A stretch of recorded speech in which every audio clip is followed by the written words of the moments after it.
Greetings from sunny and full-on summery Ithaca, New York, which is home to Cornell University. I'm Chris Wofford, and we're so glad you've joined us for this great hour of programming we've put together for you. Today's in-studio guest is John Tobin, who is Professor of Practice at the Dyson School of Applied Economics and Management, which is part of the S.C. Johnson College of Business at Cornell. Dr. Tobin is an ecologist and an attorney with over 2 decades of private sector experience, having worked in international finance and in corporate legal practice in the area of emerging markets finance. John has provided extensive counsel on environmental conservation matters on a pro bono basis and is primarily focused these days in the growing area of corporate sustainability. He is also faculty author of Cornell's online certificate in corporate sustainability, which we will discuss throughout our conversation today. Welcome to the Keynote Studio, John. So good to have you in today. Thank you, Chris. Yeah, absolute pleasure. It's been great, kind of all the conversations that we've had up till now. Finally good to see you in person and have you in. Audience, thank you for joining as well. A couple notes on how we're going to be running this thing.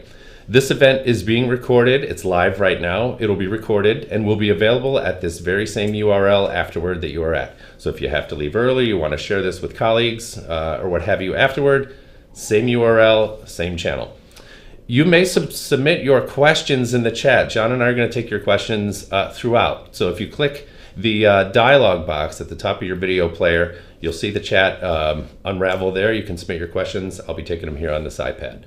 We'll also be asking you a few poll questions. We have 3 poll questions during our conversation today, which you may launch by shooting a QR code on your smartphone. Submit your questions there. That will appear on the screen as we bring up those questions, so heads up for that as well. Throughout the discussion, we're going to be sharing URLs. We have some great resources that John has provided with us to us. We'll be sharing those with you in the chat as well, so heads up for those. In short, the chat will be very active with lots of action going on, so keep a close eye on all of that. If you're watching the archived recording, however, and this is after the fact, those links will be available in the overview copy in the section just below the video player. So if you're watching the recording, you'll see those there very plainly as clickable URLs. John, before we get started, we want to ask the audience a question that you and I discussed earlier. Audience, let's shoot the QR code here. I have a question for you, which is sustainability a priority or a strategic focus for your organization? Pretty straightforward. I think a lot of us have a sense of whether it's a priority at our organizations or not. Some of us may be unsure. So while we stand by for responses, John, I should mention that you were lead editor of the Little Book of Investing in Nature, a simple guide to investing in life on Earth. This is a resource we'll provide a URL for shortly. You are quoted as saying, "Few in government or business today doubt the inherent value of nature or the importance of managing its sustainability. But once economics rears its head, the dialogue becomes muffled and participants start shuffling papers and shifting their eyes nervously." What did you mean by this? What are you describing here, John? Well, I'm alluding to a situation in which observers, politicians, economists, and others are assuming that running a business sustainably is going to have a negative impact on revenue and on net income, which in some cases may indeed be the case, but needn't always be the case, and in some cases it is quite the contrary. Let's see how our audience chimed in here. So yeah, 69% suggest that their organizations have made sustainability a priority or a strategic focus. Do those results surprise you at all? No, that's more or less what I was expecting. And there's a similar question, actually, that relates to this. One is sustainability a priority? And for other organizations, is sustainability not yet a priority, but the writing's on the wall and people are starting to talk about heading in that direction? And I suspect that a number of those no's would fit in that category. Perfect. Just a couple notes too. On the Little Book of Investing in Nature, we're going to share that URL in the chat with you. What's contained within the little book? This is done by Global Canopy. Excellent publication. Beautiful PDF. Thank you. What's inside? It is a book. The latest in a series of books, of which there's probably a dozen, run by Global Canopy, an organization based in Oxford in the UK, which focuses on the intersection of nature and finance. And they have published any number of volumes on climate finance and on RED Plus, which is something many in the audience will have heard about, reduced emissions from deforestation and forest degradation, about landscape finance, etc. And the little book of Investing in Nature is about how can investors, particularly private return-seeking investors, put capital into investments that are going to generate, yes, a competitive risk-adjusted return, but are also going to generate additional benefits, non-financial returns in the form of better protection of the environment. Perfect. Thank you for sharing that resource. So let's baseline our conversation here. What is corporate sustainability?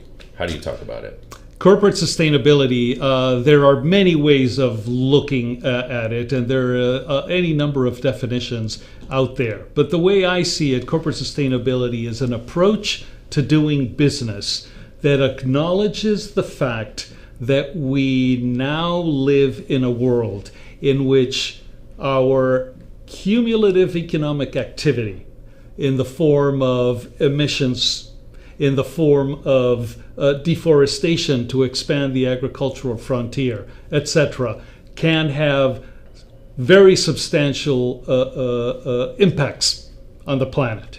And now, how does that term, or what you described, differ from corporate social responsibility, CSR, ESG, and so on? There's an ecosystem of words that we use to describe sometimes the same thing. ESG is related, Okay. and ESG just stands for environmental, social, and governance. Governance, yeah.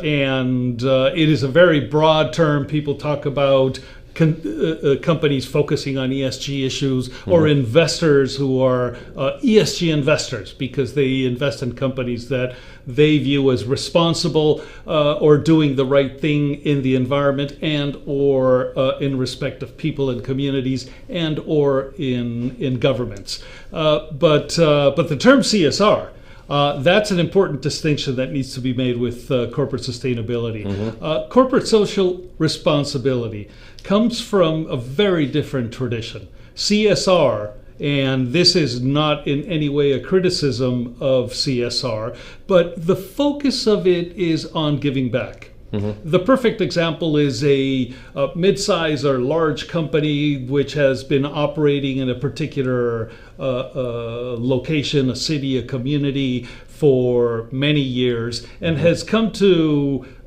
some success and decides that they need to give back. The notion of giving back is integral to CSR. But it doesn't necessarily mean giving back in terms of how they operate the company, but rather, okay, we're year after year bringing in all of this profit. Let's set aside a small amount of this profit to support through our foundation needy individuals, or the homeless, or help build play a philanthropic endowment of some sort. And in many cases, one in which employees have an active role through bike-a-thons or Habitat for Humanity, bringing together a group to work on building a home.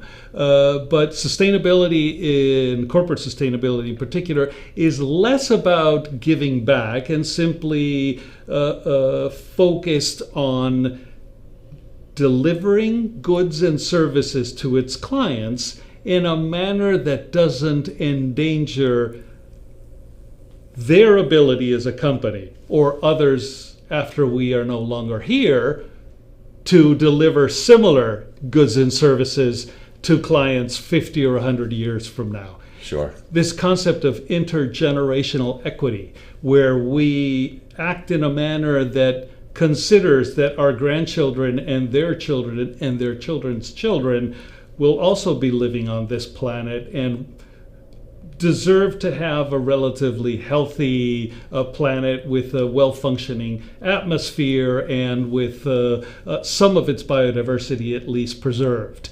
See, and it's less about giving back in the sense of philanthropy and much more about, okay, what happens on the the production floor. Yeah. How do we operate our business? How do we generate the products, the goods and services that we're selling to clients? So it's much more ingrained into the actual operations of the company and the DNA of the company ultimately. And probably more prevalent in some industries than others. So right now, let's turn to the audience here and find out what industry do you work in. So we have, just preceding this, there are 19 choices in this question. Hang with us. Just understand that you might not be obviously represented here. Check other if you would, please. But let's get a sense of who's in our audience today. Again, 19, kind of broad, some a little more specific than maybe necessary, but we'll see how this kind of populates itself here. So we've got advertising, marketing, aerospace, agriculture, and others. John and I, you and I are in the education field. We've got some people in healthcare chiming in here. This is going to take a moment to populate. Are there some industries that I don't know, do better at this kind of thing than others? Mining is an example here. How does that maybe compare with, I don't know, the educational sector, computer and tech? I don't know. There are industries that by their very nature have inevitably greater impacts on the environment. And that might be mining, that might be oil and gas. Yeah. There are industries that inherently are less impactful. You mentioned tech, which, you know, there are some environmental issues Data mining and otherwise, yep. Data mining and blockchain and all the electricity that needs to be generated for that. But generally speaking, the impacts are fewer.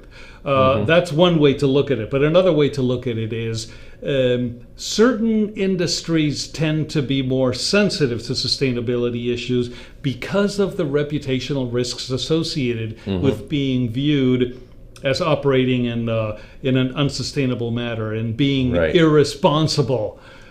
So business to business industries tend to be less sensitive than business to consumer industries. Got it. Thanks for that insight. Okay, not totally surprisingly, we've got 44% of our people checking in. Can't be pigeonholed, this audience, but this is the way it kind of shakes out going down the line. Mostly computer and tech, education, food and bev, finance and economic, healthcare. We get down to hospitality and things kind of tighten up around agriculture and energy. So I don't know, pretty broad audience here. People joining us from several industries. So I think this takes us now to the heart of the conversation, John.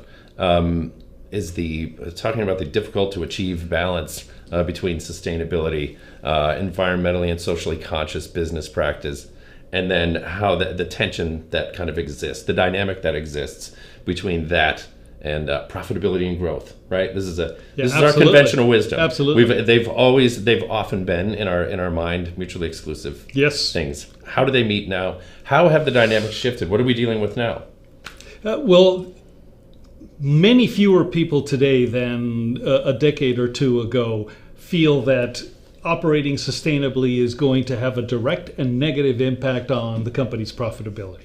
All right, it's become accepted, much more accepted at least, that number one, on the opportunity side, there is money to be made on riding the sustainability wave. And on the risk side, poor management of environmental and social issues, even if in compliance with law, but not necessarily in compliance with stakeholder expectations, which may be more rigorous than what is strictly required by law. That can hurt you. So I like to think of it from a point of view of enlightened self-interest.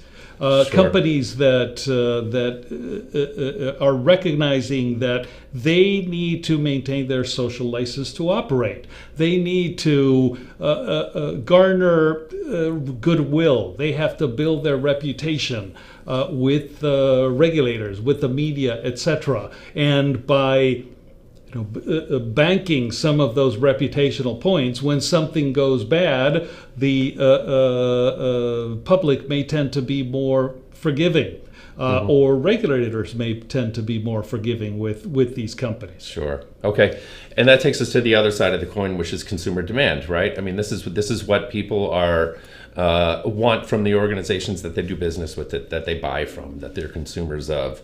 How does that drive behavior? What's happening on the consumer side? Yeah, and how are organizations reacting to that? And that's really interesting because people for generations have been concerned about the environment. I mean, in the United States, there have been national parks for well over 100 years.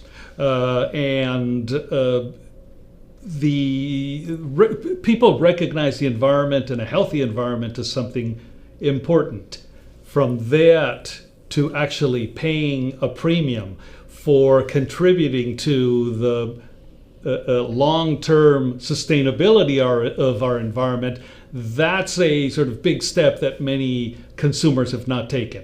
But now we are saying much more than we have in the past. A trend, especially among Gen Z consumers, a certain willingness to pay that extra premium for that product, for the sustainable fashion, for the recyclable phone, for other products that are going to have a positive environmental impact, or at least less of a negative environmental impact, and that may cost a little bit more.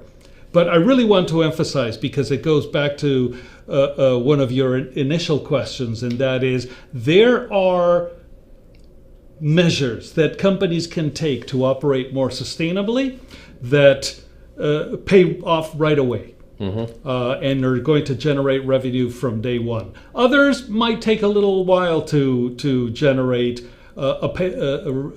some kind of return. What would examples be of either of these? If you go into the business of electric cars, for example, from day one when you start selling cars, that is going to be a sale that results in a positive environmental impact compared to the sale of a internal combustion engine. Sure. There are other measures that involve an upfront investment, sometimes a very steep one, but it'll pay off over a few years, and it will have been worth the time and the effort. Completely upgrading the energy efficiency of a production facility, or changing the lighting to more energy efficient lighting fixtures. Sure. That's an example of an upfront investment that costs money, but it will pay off eventually. Yeah. But we all have to be aware of the fact that there are certain measures that will make the company operate in a way that is more sustainable, where there is no immediate and obvious payoff. And many people like to think of it as insurance. Okay, you do this, even though you know it's not going to produce any short-term or long-term benefit, but it is insurance that you are buying to protect yourself against criticism, against reputational risk, against regulation. That's what I was going to ask you about, if that was really what it was about. Absolutely. Perception, risk, reputation, and so on. Absolutely. And this is something that is not often remarked on, and companies don't like to talk about it for obvious reasons, but regulatory risk, the risk that if you're not viewed as operating in a manner that is responsible, will result in regulators imposing much harder conditions on your being able to work by raising your emission standards or whatever else, is something that makes people lose sleep. By preemptively taking the step forward and increasing the sustainability of your operations, you may be able to take the edge off of some of these regulators and reduce the likelihood that they come after you. Perfect. Let's take it out of the theoretical right now. Are there any shining examples of corporate sustainability? You and I had batted around a couple before we got started here. Let's give shape to this. What organizations are doing this well? There are many organizations that are operating sustainably now in many different industries, and it has helped them. I mean, let's start with a simple and obvious example, Tesla.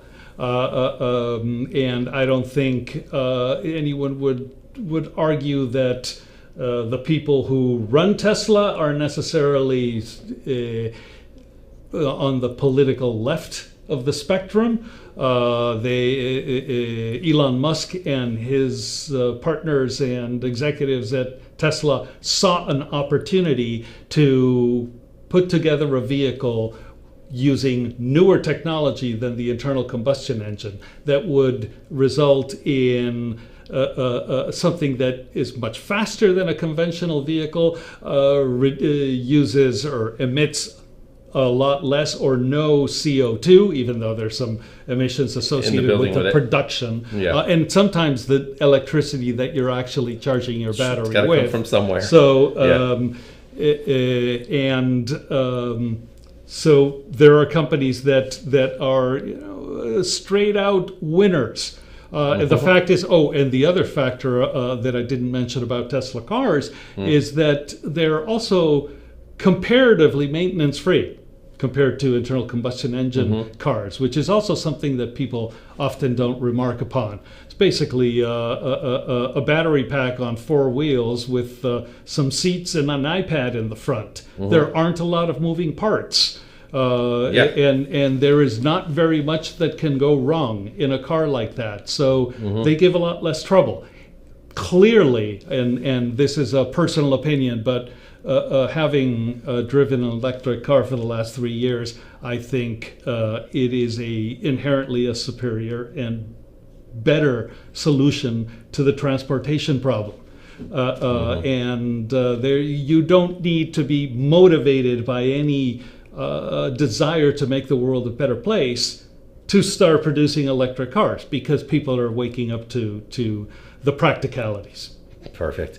I will encourage audience, remember, we are taking your questions. I see a couple have come in. Now's maybe a time to just pause a little bit. There must be some questions that you have based on what John and I have been talking about. So again, drop those in the chat. I'll get them on the iPad here.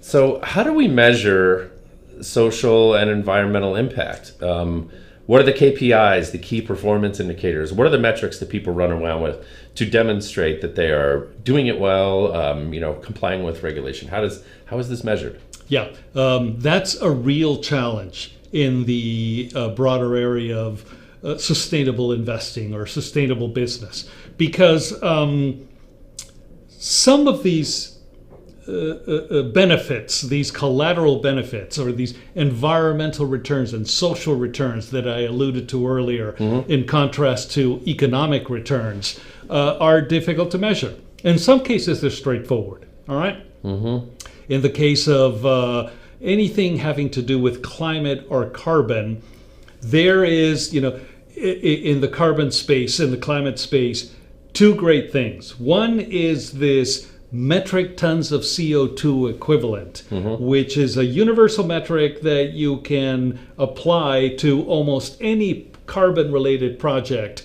that is looking to either sequester or prevent the emission of. And you can say, okay, this project is going to result in the sequestration of X number of tons of carbon, say if you plant a forest. Can we break down that number again?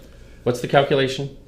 Just for us lay people, I don't run around with this. Yes, absolutely. You know what I mean? This terminology usually, and I'm not sure everyone Metric does. tons of CO2 equivalent just refers to the amount of CO2 Got it. that is either not going to be emitted by a project or is going to be sequestered. It's going to be literally vacuumed out of the atmosphere and where it heats up the temperature and put in some physical form on Earth that does not.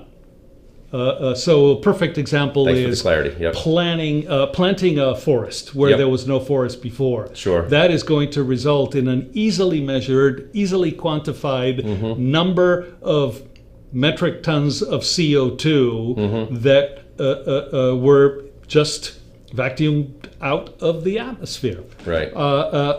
In other cases, it'll be emissions that don't happen. So if someone's planning to build a coal-fired power plant, and then suddenly there's a decision to scrap that plan and instead put in its place a wind facility or a solar farm or, for that matter, a nuclear power plant, which may have other risks, but at least from a climate point of view is a very effective solution.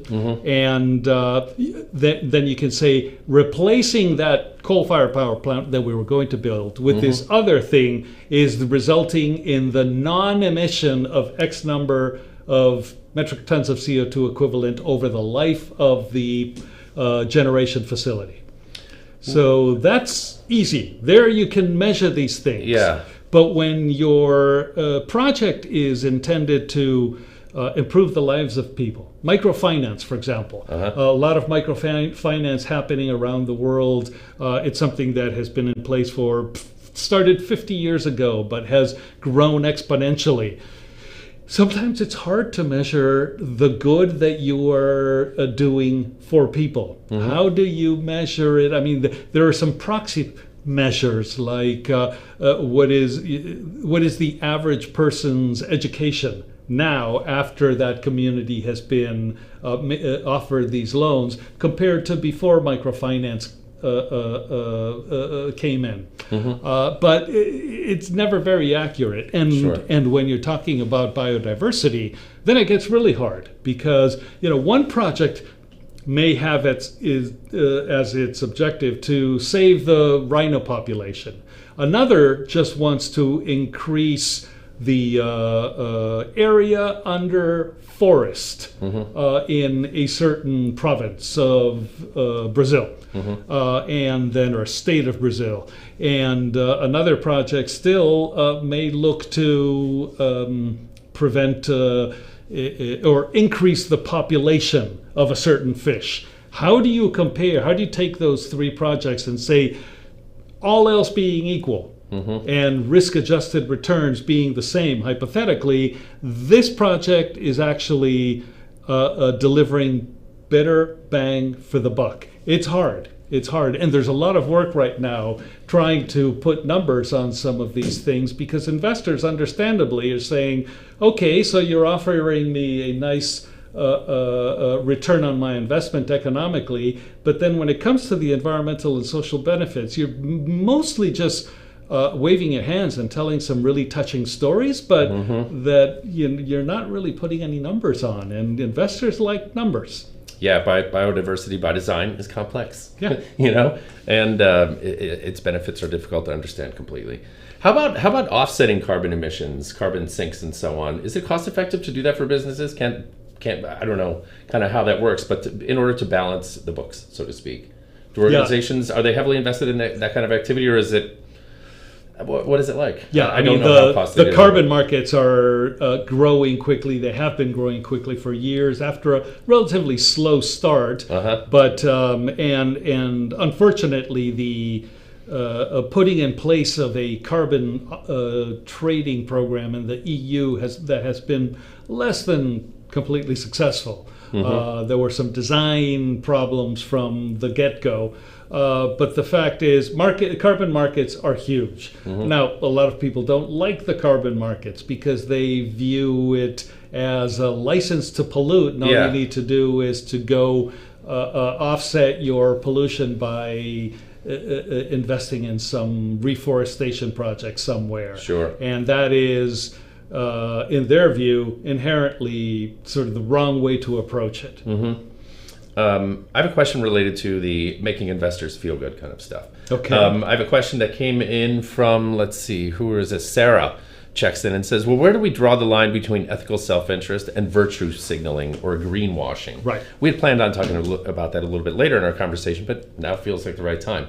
And when it did come up earlier, Chris, you chuckled when I said that I take a contrarian view on greenwashing. I did. Because I actually think that greenwashing is a great thing. Not in and of itself, but rather in as much as it is a symptom of something bigger. If a company is greenwashing, I do, of course do not approve of the fact that they're faking it. But where I'm heading is, if they're faking it, it's because it's important. At least they know better. They recognize that these are important issues, and they're trying to do so, in some cases, at the minimum cost by doing something that is more of a PR exercise. Yes, that's not what we want. But ultimately, do I care what motivates companies to do the right thing as long as they're doing the right thing? No, not very much. And then the question is, how do people know they're doing the right thing? And a lot of that involves training, the environment that you grew up in, whatever generation you may be a part of. Right. Sustainability and education around sustainability is a relatively new endeavor. This is kind of a new thing. Yeah. That this is where we're at. So I want to kick it back to our audience, and it might help us simply understand where you're coming from a little bit, which is, the question is, do you have any formal training in sustainability? You work in this space, you work at Cornell. Sustainability is part of your whole educational thing. Not a lot of people have training, but there's increasing demand for this. So for those that do have training in sustainability, what does it do for you?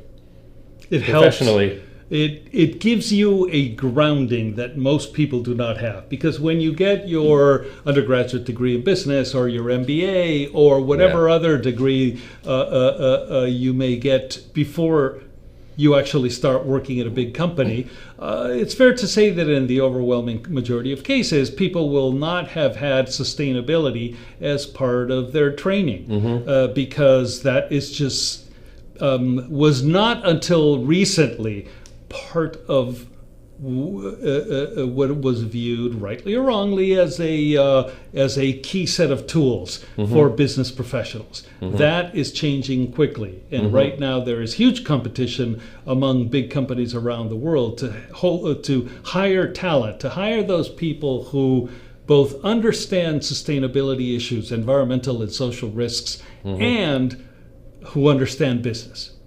Because there is a difficult tension there that needs to be understood. Our audience comes in at 63% with no formal training on sustainability. I'm going to take that 25% yes is actually kind of encouraging. Yeah. I don't know.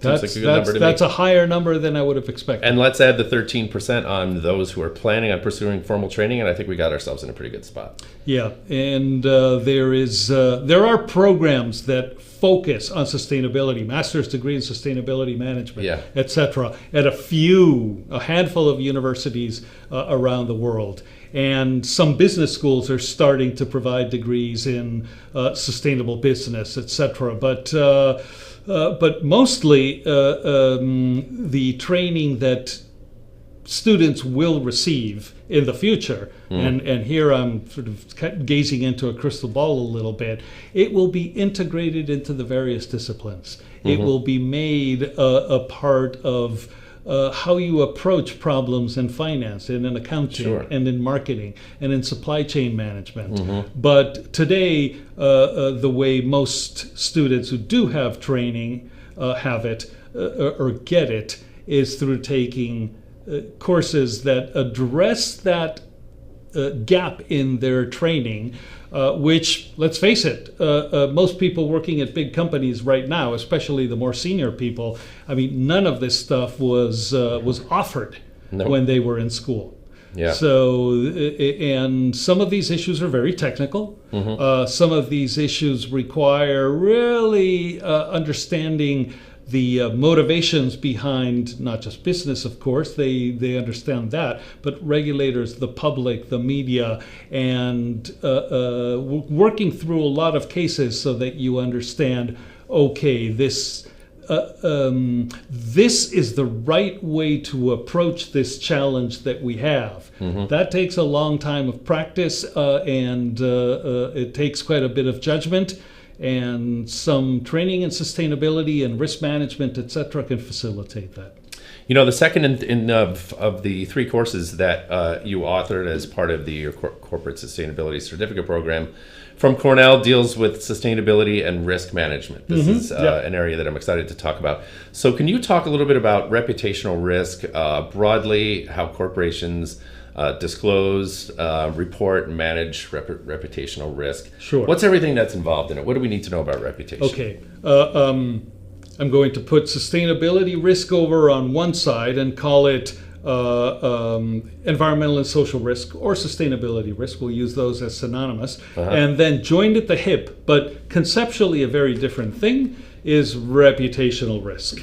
Because environmental and social risk is about an analysis of a careful look at the actual measures, the actual impacts of business on people and on the planet. Reputational risk, on the other hand, looks at those same economic activities, but looks at them from a subjective point of view. How are they perceived? How do they impact reputation?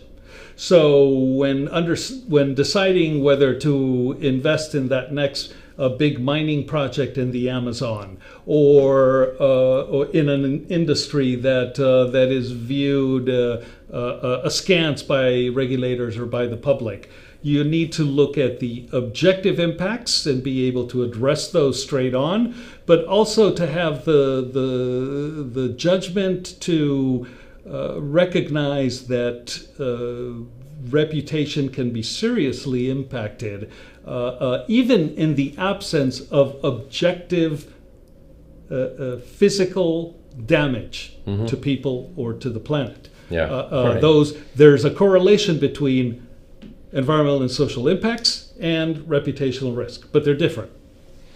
Let's go back to greenwashing. We talked about it pejoratively for a minute, but let's take it seriously for a moment. To some degree, you have to do it, right, in order to create that public trust, that relationship, that good faith kind of arrangement. But well, I don't know. Okay, I would argue that when most people talk about greenwashing, they are not talking necessarily about marketing the green achievements of a company. That's what I was talking about. But only about marketing the non-green achievements of the company. In other words, there is no backup in the case of greenwashing. They're talking about something that is nothing there. There's nothing there. Got it. Good optics, nothing behind it. Yeah. And what we should care about is that they do the right thing. If they want to talk about it in public, all the better. Yep. Nothing wrong with that. Right. So that's just sound communication. That's what I was suggesting. Is that let's just make sure we don't undervalue that, because it's an important component. Absolutely. In fact, I would argue that doing the right thing and then talking about it creates incentives for others out there, including your peers in your industry, to also do the right thing. Let's talk about regulation and government government oversight rather.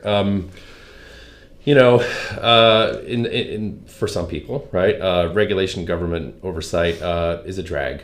It's a problem. It's counterproductive. It's going to destroy our mission here if overdone. Yeah. But at the same time, you had suggested that if by design it creates opportunities, it creates markets. Talk about that dynamic a little bit, because I found that interesting. Business leaders tend to have a knee-jerk reaction against regulation.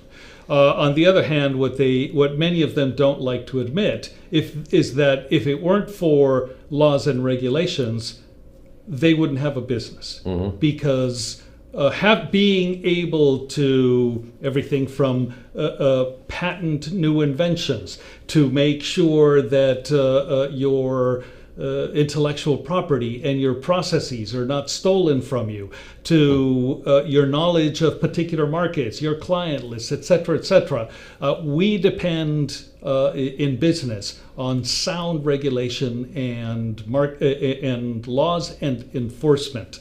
Laws and regulation actually create markets, and I think the incentives that are created by business have a by laws and regulations, have a hugely important role for steering the economy in a more or less sustainable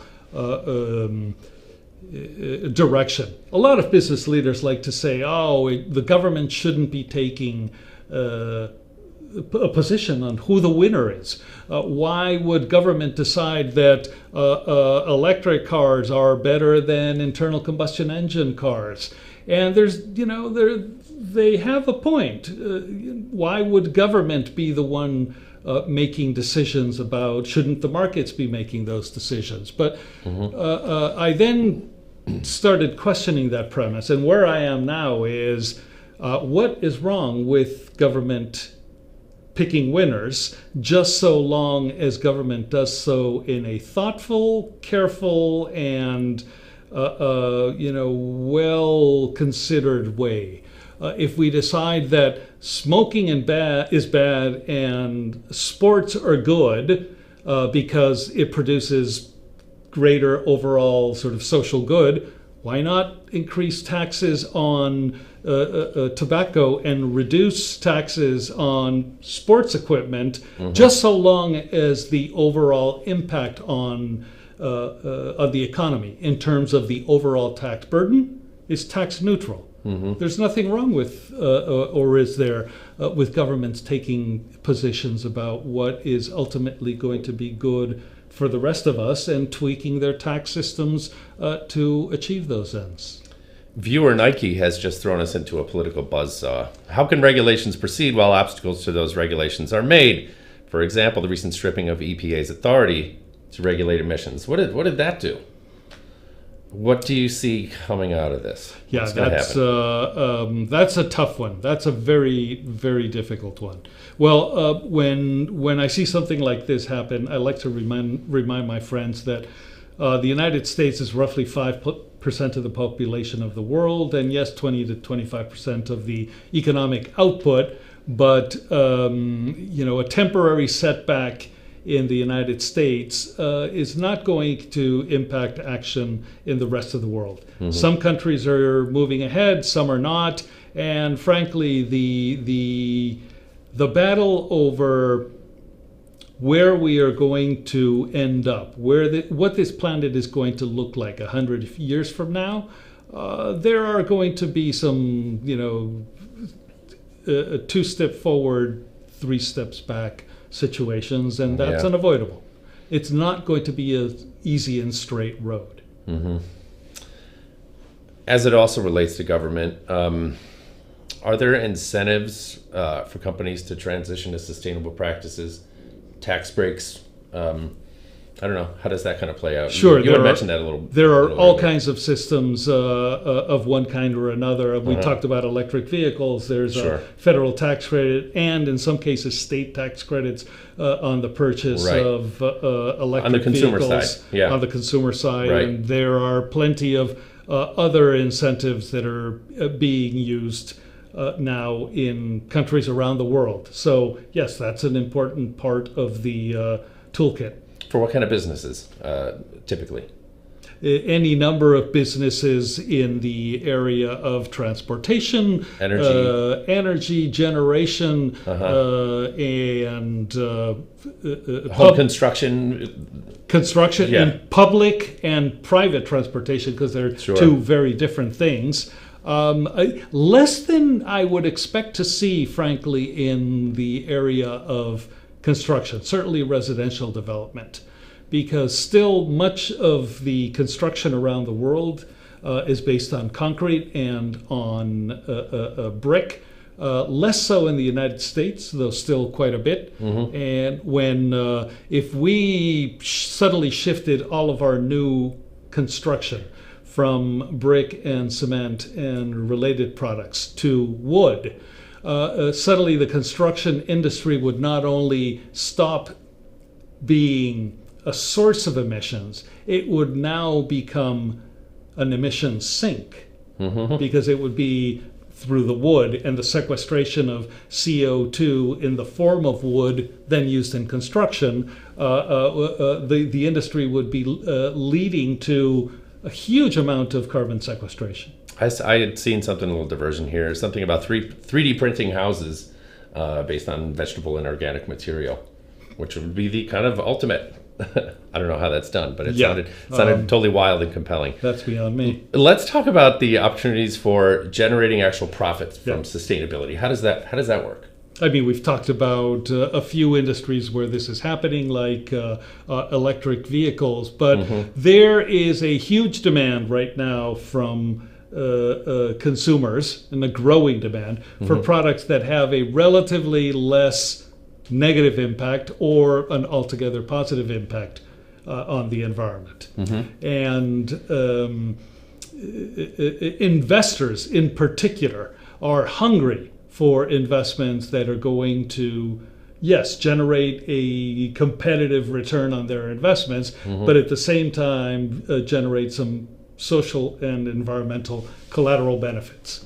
And the room for that to grow is huge. It's interesting to see environmental organizations, many of which have had a visceral adversarial relationship with business and finance, are now partnering with banks and big corporations on sustainability initiatives. How's this playing out? What's happening? Yeah, that really has changed over the course of the past 2 or 3 decades. When the environmental movement, as we know it today, really got started in the late 60s and early 70s, and the start of organizations like Greenpeace and the such. I mean, these were 2 very different sets of people with different political views, right down to dressing differently, who sat at opposite sides of the table, spoke different languages, did not understand each other, could not communicate. That has changed over time. And right now, environmental organizations are doing plenty to learn the language of business. Indeed, now, today, when an organization, an activist environmental organization is looking to tank a particular project that they see as environmentally damaging, they no longer appeal just to, oh, this is the right thing, and the pollution and the climate impacts of that project are going to be awful. They like to talk to investors in terms of dollars and cents, because they have come to understand belatedly that, number one, business isn't going away. Number 2, finance is a crucial lever in the economy, and in many cases, financial institutions, banks in particular, are very sensitive to reputational risk, because many of our big banks that are financing huge infrastructure projects are the same people who are same organizations that are doing retail banking and doing private banking and dealing with individuals who are concerned about these issues. So they're afraid that what they do on the investment banking side and the big project financing is going to lead, a large number of retail clients to close their accounts at the bank. So they're balancing that carefully and making a lot more careful investment decisions than they were before. Perfect. You're one of the founders of CPIC, the Coalition for Private Investment and Conservation, which is a network of financial institutions, environmental NGOs, universities, law firms, to attract more private return-seeking capital into conservation. Tell us a little bit more about CPIC. Do you call it CPIC? CPIC. Okay. What goes on there? This goes back to what we were speaking before, the fact that environmentalists on the one hand and business people on the other, they were not communicating. They did not even speak a shared language. There has been, a big shift towards a sharing of information, a goodwill dialogue between business and the environment. In fact, even to the extent that right now, big environmental NGOs love to hire people who come out of big corporations or big financial institutions, because they can bring some of that know-how into the environmental organization, add that understanding, and sound credible when interacting with business or with finance, and vice versa. Big financial institutions hiring people who've had long careers in the NGO sector, because that's only going to be able to facilitate the dialogue.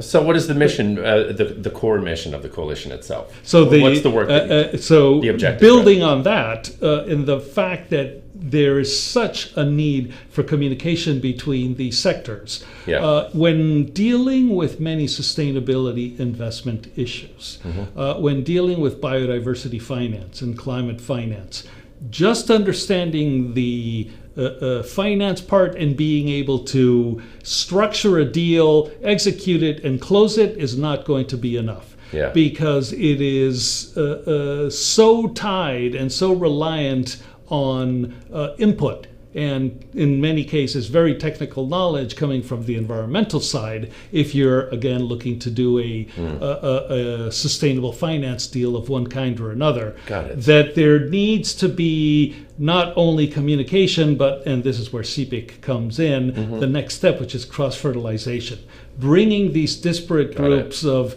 NGOs and finance types together with a smattering of lawyers and academics to find solutions that will, yes, generate real revenue for the financial institutions, but also generate real environmental returns for the environmental NGOs, because that's what they care about. I honestly imagine that the annual conference would be a blast.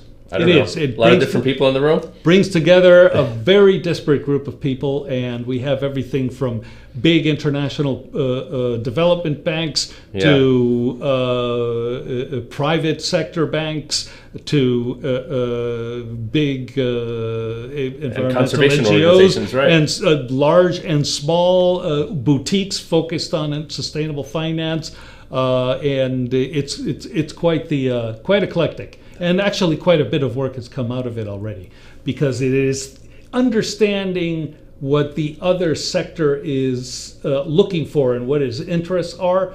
That's crucial. We hear a lot about conservation finance, biodiversity finance. We've talked about it in here. What's the distinction between the two?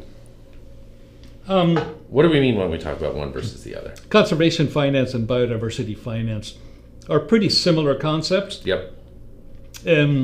Conservation finance is a little bit more values laden, if you will, because it implies a need for conservation, the conservation of natural habitats, etc. Yep. Whereas biodiversity doesn't necessarily have that mission element built into the name. It's simply, okay, there's biodiversity that the long-term management of which requires financing. And okay, so how does that financing work? What share of it is going to come from private hands versus public hands? That's biodiversity finance. And there's a lot of work to do. I'm sure it's encouraging, but at the same time, knowing that we have so far to go. Yeah, and in that particular but enterprise. it's very early stages, perhaps where climate finance was 10 years ago. And climate finance now is a much more sort of broadly accepted, well-known area of finance. Dean Andrew Caroli from the SC Johnson School of Business approached you. You two are working on a paper on biodiversity finance. Yeah. Tell us a little bit about it. It's a work in progress, but you've got some little bit of traction and interest out of the gate. Yeah, well, he had a big role in making climate finance respectable in the academic finance world, because there was very little in the sort of top-tier academic finance journals in the area of climate finance until just a very few years ago. And he thought that was a deficiency and decided to try to address it. And now he and I are working together to address a deficiency or an absence of papers in top-tier academic finance journals that address the needs of nature and the conservation for the long term of our natural capital. So what can we expect? When are we going to publish? We've already made available a copy on Social Science Research Network, which has attracted a reasonable amount of attention. I'm actually very pleased with that, and we're working on the next draft and trying to decide where we might want to send it for publication. Perfect. Congratulations on getting that done. Thanks. Complicated question here. Unidentified viewer. I like what's going on here. What percentage of the Western countries are making your recommended shifts? I want to know what's actually going on out there. Traditionally, Western dominant practices influence the South or elsewhere. If the U.S. is only 5%, then have other Western countries are taking a similar or different direction towards sustainability. What are we talking about here? Yeah. How much headway have we made? What do we have to do? Thinking about industrialized countries, newly industrialized countries, What are they doing? Yeah, the fact is there are huge differences across geographies and industries in terms of how much corporate sustainability thinking has been adopted into the way those companies operate. The leader in corporate sustainability continues to be the set of countries in Central Europe and Northwestern Europe. They have Scandinavia, Germany, Switzerland, France in many ways, the Netherlands, a few others have been sort of paving the way for companies in other parts of the world. The U.S. has actually, interestingly, been a bit of a laggard on the risk management side of sustainability, but has actually been very innovative on the business side, the revenue generation side, the opportunity side, the Teslas of the world, a disproportionate number of companies like that are making money from doing stuff differently and better from a environmental point of view. Disproportionate number of those are in the United States. But in terms of reducing impacts, Northwestern Europe, North America follows. Some parts of the world are surprisingly progressive, and given the fact that they're constrained by less developed legal and regulatory systems and weaker enforcement. I'm thinking, for example, of Brazil, that's been a real leader in some of these developments in corporate sustainability. Other parts of the world are yet another step behind. Perfect. Thanks, anonymous viewer. A team at Cornell, in collaboration with researchers at the Nature Conservatory and support from the Paulson Institute, published a report called Financing Nature, Closing the Global Biodiversity Financing Gap. You wanted to recommend this to our viewers. Discuss your involvement with these two partners, the Nature Conservancy, the Paulson Institute.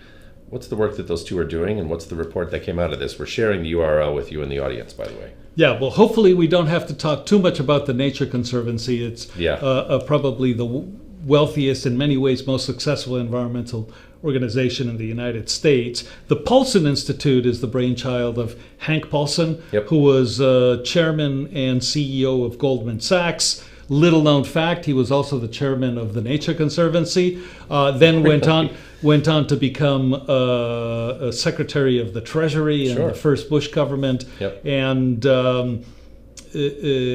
now has his think tank, which is the Paulson Institute, which focuses basically on two topics: environmental finance and China.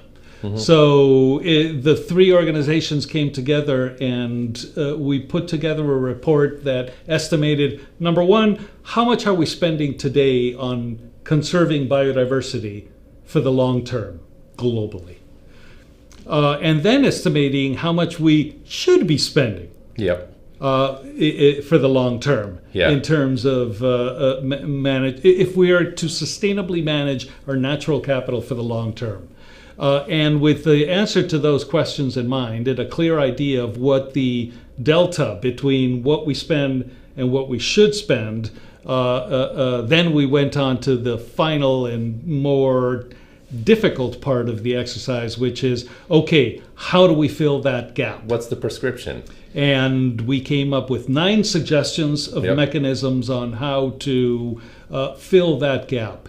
One, perhaps in size, in magnitude, the greatest, is we have to do something very dramatic about our system of subsidies, because there are any number of harmful subsidies in a variety of countries around the world that are negatively impacting biodiversity, and that with probably fairly minor tweaks could be a lot more biodiversity friendly. But there are others. Green investment. We talked about Yeah. sustainable finance and buying the investment on the part of individuals and institutions in products that have this double or triple bottom line. They generate economic returns, they generate environmental and or social returns. Biodiversity offsets, and any number of other mechanisms, or a small number of other mechanisms that could help us close that gap. Viewers, I want you to join me in thanking John Tobin for coming to the studio thank you. today. It was great to have you in for Green Wristband Day. I just That's noticed. right. Thanks, audience, for joining us. I'm interested in your feedback. So actually, in just a moment, if you could stick around after we say goodbye, we'd love you just to fill out a quick survey. One question, how did we do, 1 to 5 rating, and offer some suggestions, anything that we did well, things that we can improve on. So audience, you've been terrific. Thank you for the questions. Thank you for joining today. Remember, the recording will be available shortly afterward. John Tobin, always a pleasure. Audience, we'll see you next time. Chris. Thank you so much.